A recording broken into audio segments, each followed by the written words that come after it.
Bonsoir tout le monde. Quelle grâce nous avons de pouvoir prêcher l'évangile sur cette place publique. Et l'évangile que nous prêchons sur cette place publique, c'est aussi l'évangile que nous prêchons dans nos salles. Car nous n'avons pas honte du message de l'évangile. Et tout le message de l'évangile révèle un seul nom, c'est le nom de Jésus. La Bible dit qu'il n'y a aucun autre nom qui nous a été donné par lequel nous devions être sauvés. Et nous répondons aussi à l'appel de Jésus-Christ, à cette mission, aller par tout le monde, prêcher la bonne nouvelle. Et le Seigneur, nous le croyons, est au milieu de nous. Il travaille à travers sa parole. Et ce soir, vous qui êtes là pour la première fois, j'aimerais vous dire que vous n'êtes pas là par erreur. Dieu a un plan béni, un plan de bonheur et aussi un plan de salut. J'aimerais lire un texte pour introduire ce partage de l'Évangile qui se trouve dans la Genèse. Au commencement, quand nous lisons la Genèse, il y a beaucoup de choses qui nous sont déjà révélées, le plan de Dieu pour tous les hommes. Et on va lire dans la Genèse 3, le chapitre 3 au verset 1er jusqu'au verset 5.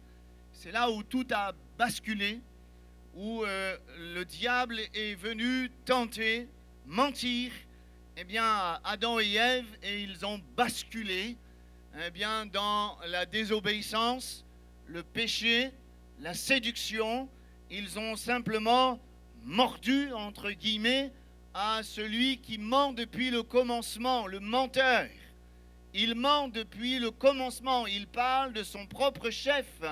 Il a un but quand il ment, c'est d'éloigner les hommes de la présence du Seigneur, de la vérité. Il a un but quand il ment, c'est vraiment d'égarer les hommes du plan de Dieu. Alors il est écrit ceci: le serpent était le plus rusé de tous les animaux des champs que l'Éternel Dieu avait fait. Il dit à la femme: Dieu a-t-il réellement dit: vous ne mangerez pas de tous les arbres du jardin? La femme répondit au serpent: nous mangeons du fruit des arbres du jardin, mais quant au fruit de l'arbre qui est au milieu du jardin, Dieu a dit: vous n'en mangerez point et vous n'y toucherez point, de peur que vous ne mouriez. Alors le serpent dit à la femme: vous ne mourrez point. Mais Dieu sait que le jour où vous en mangerez, vos yeux s'ouvriront et que vous serez comme des dieux, connaissant le bien et le mal. Amen. Ici, il est question de l'adversaire, le diable qui est l'ennemi de nos âmes. Il a séduit Adam et Ève par le mensonge. Un jour, quelqu'un a dit, et c'est Pilate qui a dit ceci: qu'est-ce que la vérité? Et dans le cœur de chacun d'entre nous, un jour ou l'autre, on se pose cette question: où est la vérité? Qu'est-ce la vérité? J'aimerais vous dire ce soir qu'il n'y a pas plusieurs vérités. Il y a une seule vérité. Et cette vérité, elle porte un nom. C'est Jésus-Christ. Lui-même, il a dit: je suis le chemin, la vérité et la vie. Par contre, s'il y a une seule vérité, il y a une multitude de mensonges. Et les mensonges naissent d'un mensonge. Avez-vous remarqué que lorsqu'il y a un mensonge, ce mensonge, il va encore produire d'autres mensonges. Les mensonges, ils se multiplient afin de couvrir ce premier mensonge. C'est très subtil. Le mensonge a un but: voiler la vérité. Le mensonge a un but: dissimuler quelque chose que nous ne devons pas attraper, saisir. La Bible dit clairement que le diable, c'est le menteur. Il ment depuis le commencement, c'est le père du mensonge. Et le but, c'est de tromper les hommes par toute espèce de mensonge, de maquiller pour séduire le cœur des hommes, pour les égarer. Et le texte que nous avons lu, il révèle 3 mensonges. 3 mensonges qui ont trompé Adam et Ève, et ces 3 mensonges aujourd'hui trompent encore une multitude d'hommes et de femmes. Et de ces 3 mensonges sont nés une multitude de mensonges. Les mensonges se multiplient. Les mensonges, eh bien, ces 3 mensonges se trouvent dans beaucoup de philosophies, dans toutes sortes de pensées et de philosophies, des courants de pensée, mais le résultat est le même. Le résultat, c'est de tromper les hommes, laisser les hommes dans l'ignorance, dans l'erreur et dans le désespoir. Et de l'autre côté, eh bien, on peut dire que la parole de Dieu, qui est la vérité, et c'est pourquoi nous voulons la prêcher, la vérité, elle affranchit. La vérité, elle libère du mensonge. Jésus a dit ceci, vous connaîtrez la vérité, et la vérité vous affranchira.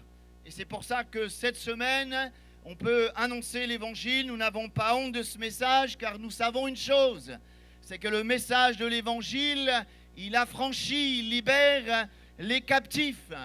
Alors permettez-moi ce soir simplement de voir plus précisément ces 3 mensonges qui sont à l'origine d'une multitude de mensonges et de philosophies. Premièrement, il est dit, le diable a dit ceci, vous ne mourrez point. C'est exactement l'inverse de ce que Dieu a dit. Dieu a dit à Adam et Ève, si vous mangez de ce fruit, vous mourrez. Il est question de cette mort spirituelle, d'être séparé d'avec Dieu, d'être loin de Dieu pour l'éternité, séparé. La Bible dit que le péché nous prive de la gloire de Dieu. Et parfois, on pense que le péché, c'est pas grave. Mais il y a un salaire, il y a une rétribution. Nous sommes privés de la présence de Dieu et nous sommes morts spirituellement. Le diable, le père du mensonge, dit ceci, tu ne mourras point. Il est en train subtilement de proposer la vie éternelle sans Dieu. Et aujourd'hui, nous voyons cette pensée qui fait son chemin. Beaucoup croient que l'homme mord point et il revient comme dans un cycle d'une vie répétée. On appelle ça le karma. Les gens croient qu'ils vont se réincarner, ils vont revenir sur la terre sous une autre forme de vie. Ils vont croire, certains pensent qu'ils vont revenir sur la terre quand ils vont mourir. Et s'ils ont fait du bien, ils vont se réincarner en une personne encore plus meilleure jusqu'à arriver à cette perfection. C'est la base. À la base, il y a un mensonge. Le mensonge de la doctrine de la réincarnation. Et beaucoup croient à cette doctrine de la réincarnation. Et pourtant, la Bible dit, il est permis à l'homme de mourir une fois, après quoi vient le jugement. Et je pense que là, nous devons nous arrêter un instant et de mettre de côté cette doctrine de la réincarnation qui voudrait nous faire croire qu'on peut s'arranger avec Dieu, qu'on aurait une deuxième, une troisième, une quatrième chance pour être meilleur. Mais la Bible est formelle. Nous sommes de passage sur cette terre. Nous allons, c'est vrai, nous vaquons à beaucoup d'activités. Nous sommes absorbés par les activités, nous sommes absorbés par nos préoccupations. Mais la Bible est formelle, nous naissons, nous faisons un parcours sur la terre, on pourrait l'appeler un pèlerinage, et un jour vient où nous devons quitter cette terre, et nous allons faire face à l'éternité. Est-ce que tu as déjà réfléchi à la manière où tu vas te présenter dans l'éternité? Après la mort, il n'y a plus de retour sur la terre. Après la mort, il n'y a pas de possibilité de revenir sur la terre pour essayer d'être meilleur. Si tu n'as pas fait la paix avec Dieu par Jésus-Christ, en te repentant de tes péchés, alors tu es dans la mort éternelle. Et si ce soir, tu te repens pour tes péchés, tu confesses tes péchés à Christ, il sera fidèle et juste pour te pardonner. Alors tu recevras la vie, car la Bible dit, celui qui a le Fils, il a la vie. Et lorsque nous avons la vie éternelle en Jésus-Christ, lorsque nous paraîtrons dans l'éternité, nous serons éternellement avec lui. Rien ne pourra nous séparer de son amour. Mes amis, après la mort, c'est une situation de non-retour. Après la mort, il y a deux endroits bien distincts. Un endroit appelé le tourment éternel, où il y a un feu qui ne s'éteint point, des vers qui ne meurent point. Et dans Luc 16, Jésus ouvre une fenêtre où il y a un homme qui est dans le tourment, qui souffre, qui est conscient de sa souffrance. Il a même demandé à ce que Lazare, cet homme qui avait fait la paix avec Dieu, trempe le bout de son doigt et le rafraîchisse. Mais la Bible nous montre qu'il est dans une situation de non-retour et il est dans la souffrance pour l'éternité. De l'autre côté, il y a un endroit appelé le paradis. Et je suis sûr que toute personne en ce lieu ne veut pas aller dans l'endroit de tourment, mais tous nous voulons aller au paradis. Il y a un chanteur qui est de renommée internationale qui a écrit ce chant « Nous irons tous au paradis ». C'est basé sur un mensonge. Vont au paradis seuls ceux qui ont fait la paix avec Dieu par Jésus-Christ. Et tu n'es pas maître de ce souffle qui est en toi. En un instant, ta vie peut être fauchée. C'est la raison pour laquelle, dans la Bible, Amos 4,12 dit ceci: « Prépare-toi à la rencontre de ton Dieu. » La vie éternelle se trouve en Jésus-Christ. Si le père du mensonge promet la vie éternelle sans Dieu, notre Père qui est le Créateur, lui, il donne la vie éternelle à celui qui croit en Jésus-Christ et en son sacrifice. Lundi soir, nous avons entendu cette prédication sur Jean 3,16. Dieu a tant aimé le monde qu'il a donné son Fils unique, afin que quiconque croit en lui ne périsse point, mais qu'il ait la vie éternelle. La vie éternelle en dehors de Jésus, c'est un mensonge, une hérésie illusoire, c'est une tromperie. Mes amis, ne vous laissez pas tromper par ce mensonge, mais acceptez la paix avec Dieu par Jésus-Christ. Recevez ce soir même le pardon de vos péchés et maintenant, sans rien ressentir dans votre corps, vous allez recevoir ce qu'on appelle la vie éternelle. Et peu importe ce qui va se produire par la suite, votre vie appartient au Seigneur. Alléluia. La mort même ne pourra pas vous séparer du Seigneur. Ne nous confions pas dans des promesses mensongères, mais ayons confiance à ce que la parole de Dieu, qui est la vérité, proclame. Celui qui a le Christ, il a la vie. Alléluia. Deuxième mensonge.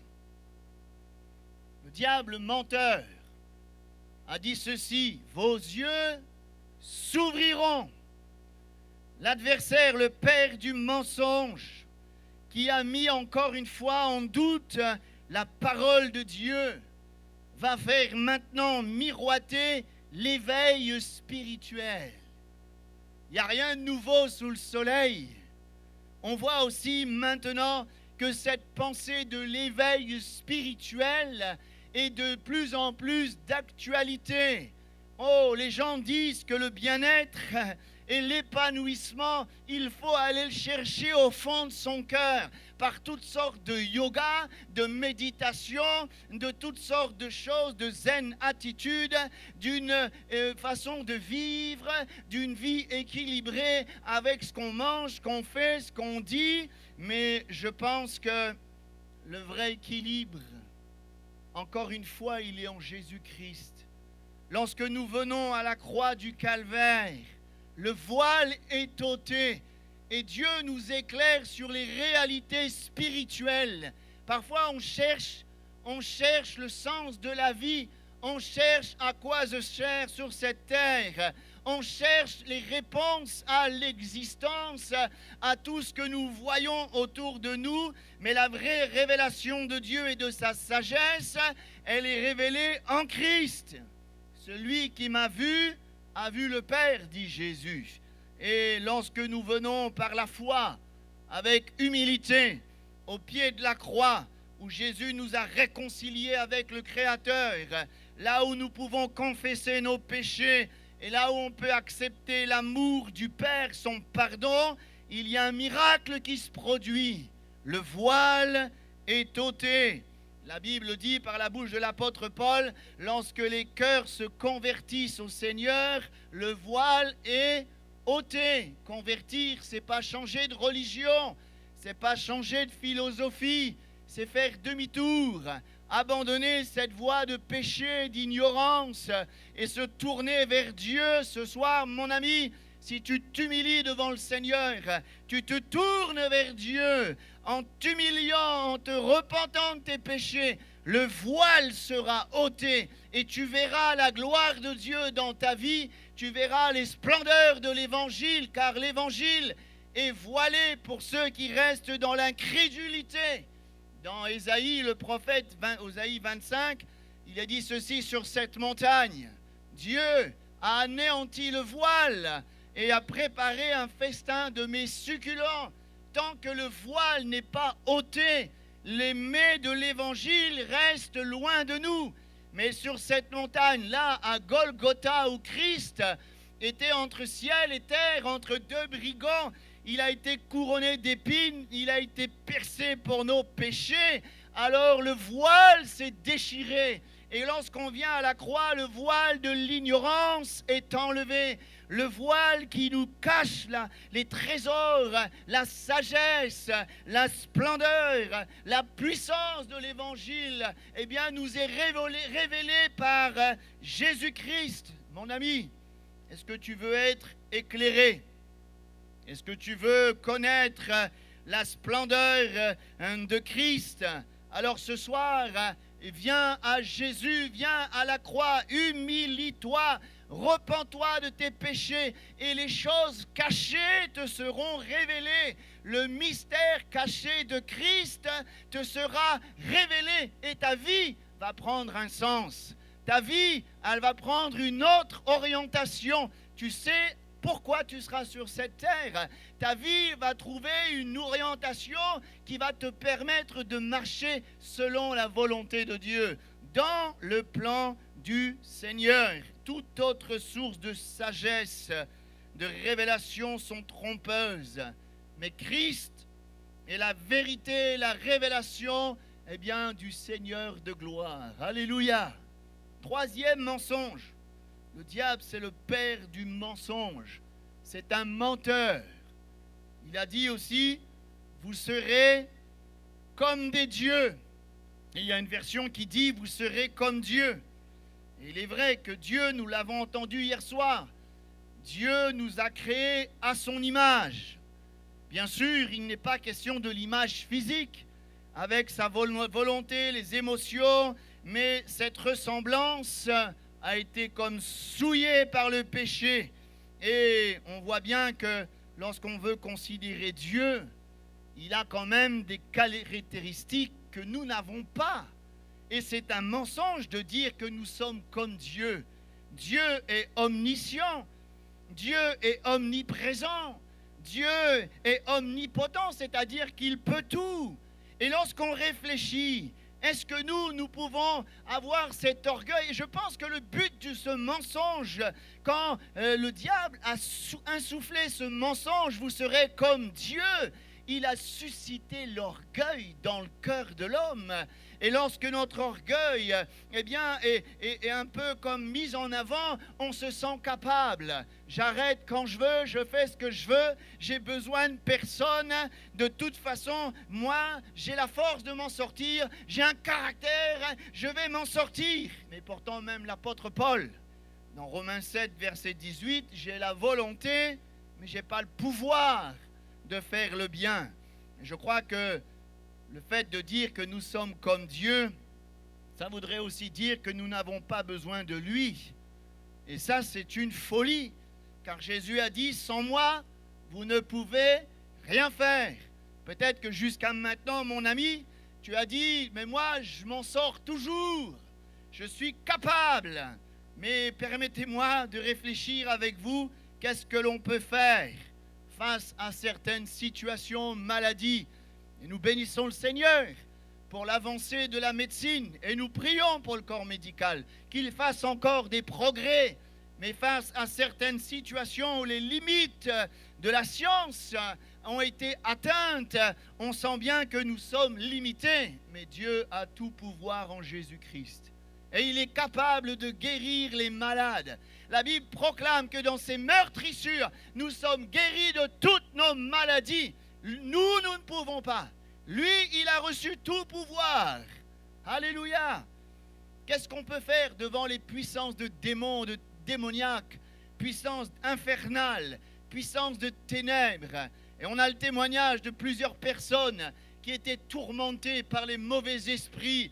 Ils allaient de lieu en lieu, ils essayaient de dompter, d'attacher avec des chaînes ceux qui étaient comme possédés par des mauvais esprits. Pouvons-nous dire que nous sommes comme des dieux devant ces ténèbres qui asservissent, qui amènent la souffrance et la peur? Mais je voyais Jésus qui allait de lieu en lieu, il délivrait tous ceux qui étaient sous l'empire du diable. Et si ce soir, sur cette place publique, il y a une personne qui serait peut-être comme tourmentée le soir, la journée, et vous n'êtes plus maître de votre vie, oh, je crois que l'humilité doit nous amener aux pieds de Jésus. Et lui, le Seigneur, il chasse les mauvais esprits, il peut vous en libérer. Alléluia! Vous serez comme des dieux menteurs. Qu'est-ce qu'on peut faire devant l'addiction, la drogue, l'alcool? Beaucoup de personnes disent « j'arrête quand je veux ». Mais quand on a mis le doigt dans l'engrenage, on se rend bien vite compte que nous sommes bien faibles. Notre orgueil en prend un coup, c'est plus fort que nous. Moi-même, après avoir tombé dans la drogue, je me disais, je vais m'en sortir, c'est juste festif, je vais m'arrêter quand je veux. Et il y avait là un engrenage qui m'entraînait dans le fond et il a fallu que je rencontre le Seigneur. J'avais bien essayé d'arrêter avec des patchs, avec toutes sortes de thérapies et les situations s'aggravaient encore. Mais un jour, je me suis tourné vers le Seigneur. Et j'ai fait cette simple prière que tu peux faire ce soir. Et toi, si tu existes, tu dois réussir ou j'ai échoué. En même pas 3-4 jours, j'ai été libéré de l'alcool, de la cigarette, de la drogue. Et même Dieu a changé mon caractère. Alléluia! Peut-être que tu as un problème de caractère. Tu es impulsif, rempli de haine. Et qu'est-ce qu'on pourrait croire à ce mensonge qui nous dit que nous sommes comme Dieu? Mais la Bible dit qu'un Éthiopien ne peut pas changer la couleur de sa peau. Et peut-être que tu as un problème relationnel parce que ton caractère est impulsif, tu es rempli de haine et tu as souvent des problèmes et tu voudrais vraiment être libéré de ces choses. Mais arrête de te confier dans ta sagesse, arrête de te confier dans ta force. Ta force n'est que faiblesse, mais aujourd'hui, viens, espère en Jésus, confie-toi en Jésus, invoque le nom de Jésus. La Bible dit qu'il est riche pour tous ceux qui l'invoquent avec sincérité de cœur. Celui qui est en Christ, il est une nouvelle créature. Les choses anciennes sont passées, voici toutes choses sont devenues nouvelles. Alléluia! Le mensonge du diable te fait laisser croire que tu peux t'en sortir seul. Le résultat, c'est que tu es perdu. Le résultat, c'est que tu es découragé.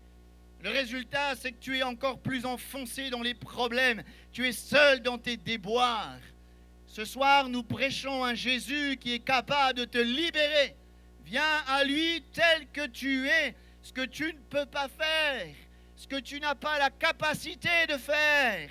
Lui, le Seigneur, il a reçu tout pouvoir sur la terre, dans le ciel, au siècle des siècles. Alléluia. Il dit et la chose arrive. Il appelle les choses qui ne sont point comme si elles existaient déjà. Et ce soir, Je ne pense pas que ça soit une faiblesse de s'humilier devant le Seigneur. Notre orgueil, on prend un coup. Comment? Moi, je ne peux pas m'en sortir de moi-même. Non, humilie-toi au pied du Seigneur et il va t'élever au temps convenable. Humilie-toi ce soir au pied du Seigneur et il va te libérer de tout ce qui a dominé ta vie. Alors je termine. Le diable, c'est le menteur. Il ment depuis le commencement. Le but, c'est de tromper les hommes. Et il y a plein de mensonges qui ressemblent à la vérité. Il est subtil dans son mensonge. Mais la bonne nouvelle, c'est qu'il y a une vérité. Et la vérité, c'est Jésus-Christ. Il est la lumière. Il n'y a pas de ténèbres en lui. Celui qui marche avec Jésus, il ne marchera plus dans les ténèbres. Mais il aura en lui la lumière de la vie. Son but, éclairer les hommes, éclairer les femmes, les enfants, les adolescents, afin que la vérité soit révélée à votre cœur. Et que cette vérité, comme nous l'avons dit tout à l'heure, elle vous affranchisse. Je termine juste avec cette phrase.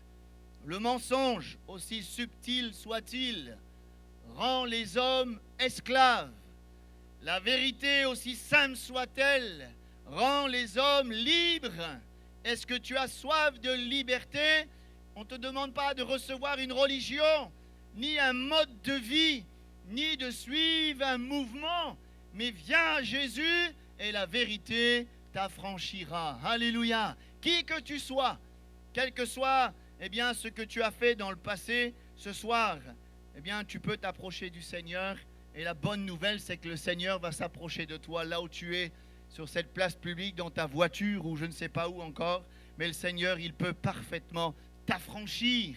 Et tu vas goûter la liberté glorieuse des enfants de Dieu. Courbons notre être un instant. Prions le Seigneur. Peut-être le pianiste pourrait jouer un morceau pendant qu'on va prier le Seigneur simplement. Merci Jésus. Tu es paru pour détruire les œuvres du diable. C'est vrai que les œuvres du diable commencent par un mensonge qui a engendré une multitude de mensonges. Mais tu es la vérité. Tu es le chemin, la vie, la vérité et la vie, Seigneur. Nul ne vient au Père que par toi. Seigneur, bénis cet auditoire qui a reçu ces quelques paroles. Et peut-être que dans cet auditoire, il y a de ceux qui sont en combat avec ce qui a peut-être dominé leur vie. Et peut-être qu'ils avaient reçu cette pensée, je m'en sortirai, je m'en sortirai. Mais ce soir, je te prie qu'ils comprennent que seule la vérité affranchit, seule la vérité libère, seul Jésus libère, qu'ils viennent à toi simplement, Seigneur, et qu'ils soient complètement libérés, que les chaînes soient brisées, que les portes des prisons puissent s'ouvrir. Seigneur, parfois il y a ce constat, comme le psaume dit, je suis emprisonné, je ne puis sortir, j'en ai pas la force. Mais ce soir, nous voulons dire que la force, elle est en Christ. Alléluia. Alors, pendant que la musique joue, tout à l'heure, on priera pour les malades. Mais peut-être que quelqu'un a besoin d'être affranchi. Vous avez besoin de goûter la liberté glorieuse des enfants de Dieu.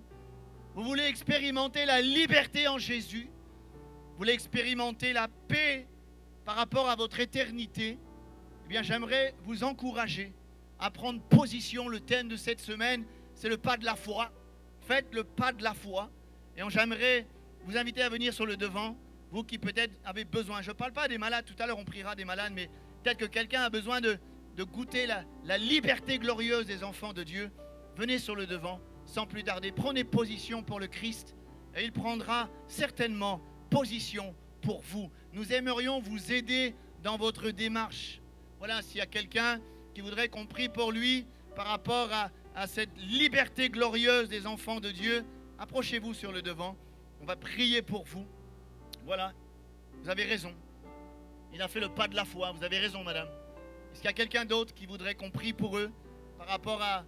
Vous avez besoin d'être affranchi, d'être en paix par rapport à votre éternité. Vous voulez mettre votre vie entre les mains de Jésus. Mettre votre vie entre les mains de Jésus. Si quelqu'un ne l'a pas fait encore, c'est aujourd'hui le jour du salut. C'est aujourd'hui que tu dois faire la paix avec Jésus. C'est aujourd'hui que tu peux recevoir l'assurance de la vie éternelle. Voilà, venez sur le devant. Et on va prier le Seigneur. Simplement, vous allez recevoir Jésus dans votre cœur. Vous allez venir avec vos incapacités. Seigneur, je ne peux pas me sauver moi-même. Je ne peux pas me libérer moi-même. J'ai compris que toi seul, tu es le chemin, la vérité et la vie. Je ne peux pas mettre ma foi dans un système, dans un homme. Je veux mettre ma foi dans le nom de Jésus. Je sais que la vérité va m'affranchir. Alléluia. Est-ce que je pourrais vous demander à l'église qui est là aussi pour soutenir cet effort de vous lever et de prier avec moi pour ces bien-aimés? Que Dieu vous bénisse et vous allez faire une simple prière. Là, vous allez dire simplement: Jésus, viens dans mon cœur, pardonne mes péchés. J'ai dit tout à l'heure, le péché, la Bible dit, le péché nous prive de la gloire de Dieu. Pardonne-moi, Seigneur. Et là où j'ai été faible, rends-moi fort. Je m'humilie devant toi. Accepte-moi comme ton enfant. Je t'accepte comme Seigneur et Sauveur. Maintenant, apprends-moi à marcher dans ta volonté, dans toute la vérité. Donne-moi le discernement pour ne plus tomber dans le mensonge. Mais je veux serrer ta parole dans mon cœur afin de marcher dans ta volonté. Seigneur, me voici. Je t'offre ma vie, mon cœur, mes échecs, mes incapacités, mes lacunes, mes faiblesses. Tel que je suis, je viens. Ce qui est formidable, mes amis, c'est que Jésus vous accepte ce soir. Même si vous n'êtes pas parfait, vous le savez, vous avez des lacunes, vous avez encore des combats, mais l'amour de Dieu est tellement bon qu'il vous accepte tel que vous êtes. Et il est tellement puissant qu'il est capable de vous transformer à sa gloire. Alléluia. Tout à l'heure, en repartant, il y a un chapiteau à votre droite où on peut prendre vos coordonnées.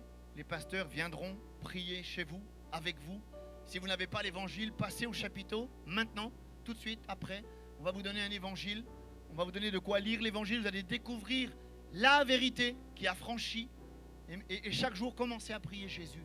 Chaque jour, mettez votre vie entre les mains de Jésus. Il est fidèle pour vous garder, vous conduire tel le bon berger. Il va vous conduire dans les sentiers de la justice. Alléluia. Que Dieu vous bénisse. Vous avez fait le meilleur choix ce soir. Et Jésus a vu. Et maintenant, il va prendre soin de vous. Alléluia.